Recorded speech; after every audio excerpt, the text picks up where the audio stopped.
সাইফুল আলম ওরফে এস আলমের কাজের মেয়ে মর্জিনা ও কোটিপতি। ব্যাংকে আছে 2,84,00,000 টাকা। ইসলামী ব্যাংকে 4.5 লাখ টাকা করে মোট 22টি ফিক্সড ডিপোজিট। এছাড়াও ফার্স্ট সিকিউরিটি ইসলামী ব্যাংকের সঞ্চয়ী হিসেবে রাখা 1,84,00,000 টাকা।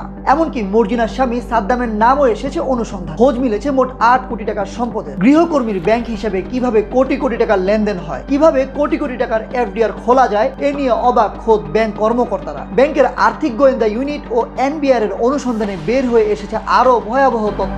জানা গেছে চট্টগ্রামে ফার্স্ট সিকিউরিটি ইসলামী ব্যাংকের প্রবর্তক মোড় শাখায় মর্জিনার 27 আগস্ট পর্যন্ত 1,84,00,000 টাকার লেনদেন হয়েছে। এছাড়াও বিভিন্ন সময়ে নগদ ও চেকের মাধ্যমে এসব অর্থ জমা হলেও কিছুদিনের মধ্যেই সেই অর্থ উত্তোলন করা হয়। কোটি কোটি টাকার লেনদেন হলেও সর্বশেষ তথ্য অনুযায়ী মর্জিনা আক্তারের ব্যাংক হিসাবে এখন জমা আছে মাত্র 605 টাকা। এছাড়াও ময়মনসিংহে এস আলমের 5 কোটি টাকার সম্পত্তি নিয়ম বহির্ভূতভাবে নিজের নামে করে নিয়েছেন সাদ্দাম ও তার স্ত্রী মর্জিনা। জমিতে গড়ে তোলা হয়েছে মাছের খামার। এস আলমের বাসার কাজের মেয়ে মর্জিনা ও তার স্বামী সাদ্দাম এখন ইসলামী ব্যাংকে কর্মরত। সাইফুল আলমের নাম পরিচয়ে ক্ষমতার দাপট দেখিয়ে সাদ্দাম ও তার স্ত্রী মর্জিনার বিরুদ্ধে সরকারি পুকুর এবং জনসাধারণের যাতায়াতের রাস্তা দখলের অভিযোগও রয়েছে। কাজের মেয়ের ব্যাংক হিসেবে কিভাবে এত টাকা এলো, আবার সেই অর্থ কোথায় নিয়ে যাওয়া হয়েছে তা খতিয়ে দেখা হচ্ছে। তবে কেউ কেউ বলছেন হাজার হাজার কোটি টাকার লুটপাটের নেপথ্য নায়ক এস আলমের গৃহকর্মীর নামে কোটি টাকার সম্পদ থাকা একেবারেই অস্বাভাবিক নয়।